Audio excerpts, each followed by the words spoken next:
Muy buenas, gente, ¿cómo están? Espero que estén muy bien. El día de hoy les traigo nuevo lore del Códex de décima edición de Caballeros del Caos. Intro y comenzamos. Humans die easily to the killing blow. Muy bien, hace un par de días subí lo que a mí me parece que fue lo más interesante de este Códex de décima edición de Caballeros del Caos, que es cómo Be'lakor construyó su propia facción de Caballeros del Caos a su servicio y se adueñó de la que fuera una de las más grandes fortalezas del imperio para convertirla en su residencia personal. Pero hay otras novedades de trasfondo que voy a pasarles a leer ahora. Como por ejemplo, ¿qué está haciendo Sable de la Muerte? Este Caballero del Caos se menciona por primera vez en el Códex de octava edición, en la cual se nos cuenta que es un Caballero del Caos que está totalmente loco, enloqueció completamente, y su armadura, su caballero, está cubierto con la grasa y la piel de sus víctimas. Tenía un séquito de cultistas del caos que lo seguían, pero un día apareció un portal y de ese portal salieron desolladores necrones. Los desolladores necrones confundieron a este caballero del caos con un fragmento de Setam. Sí, imagínense eso. Desolladores necrones confundiendo a este caballero con Yandugor, quien fuera un Setán a los que ellos adoran. Entonces, estos necrones empezaron a adorar a este caballero del caos. Mataron a todos los cultistas que lo seguían y ahora ellos sirven como los cultistas de este caballero. ¡Tremendo!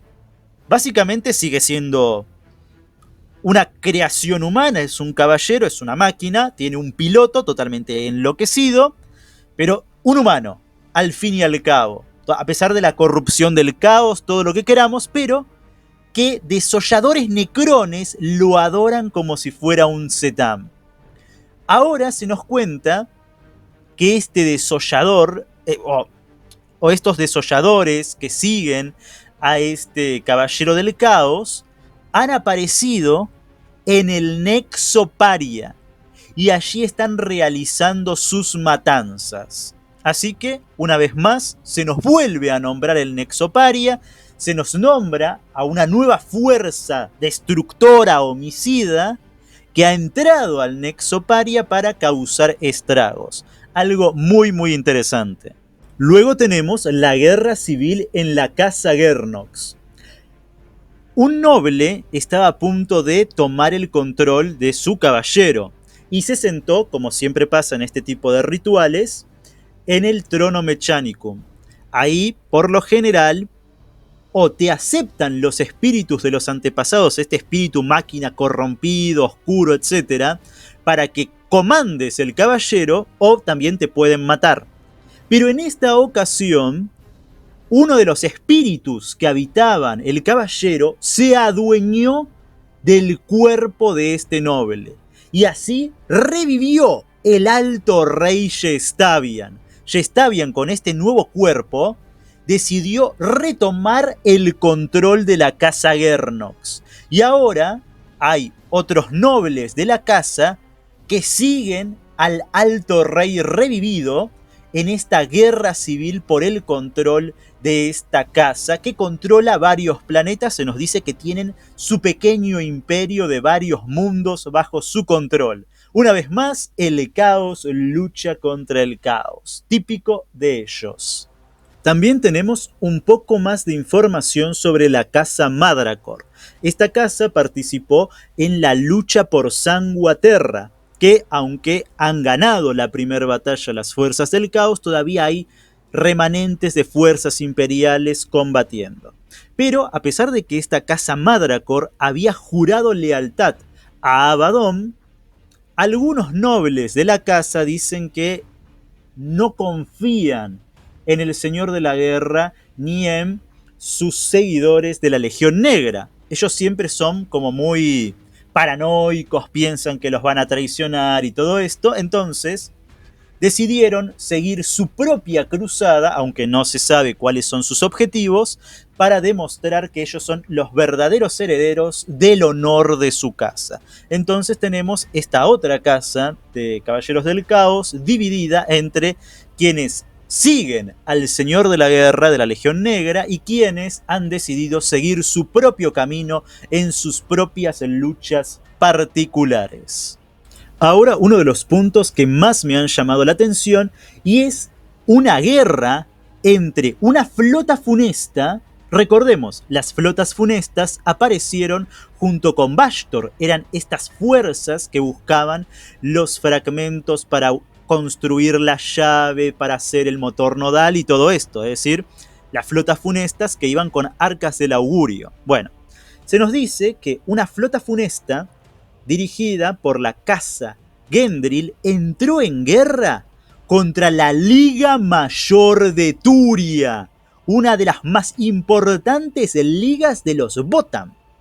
Lady Beth, que dirige esta flota funesta, está persiguiendo a los Votann porque ellos se han adueñado de una pieza de arqueotecnología que consideran que les pertenece.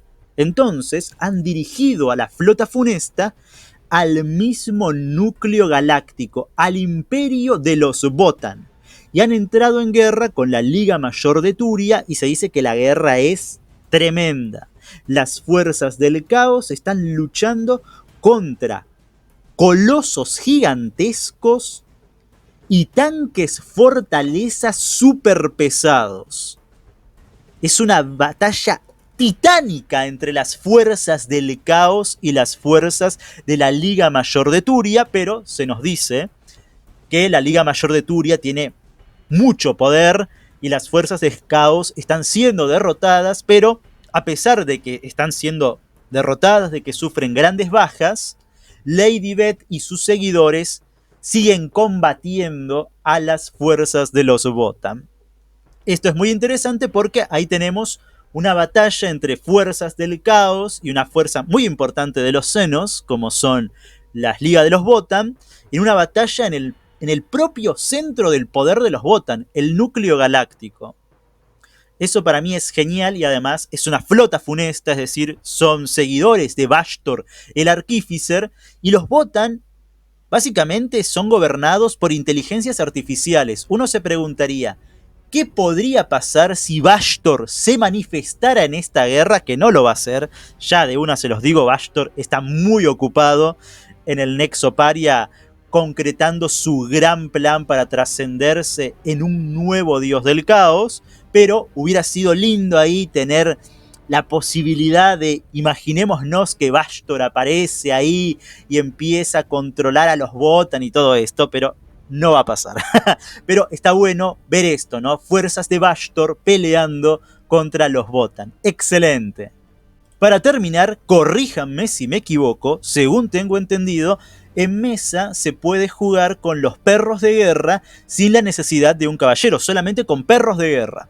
Entonces, ahora que se puede jugar con solo perros de guerra, aparece una novedad en el trasfondo en el cual dan explicación a esto. Y se nos dice que las coronas mechanicum que usan los pilotos de los perros de guerra ha creado como una especie de red psíquica entre ellos, en donde el más fuerte, el que sería el alfa, toma el control sobre la jauría y entonces pueden rebelarse en contra de sus amos.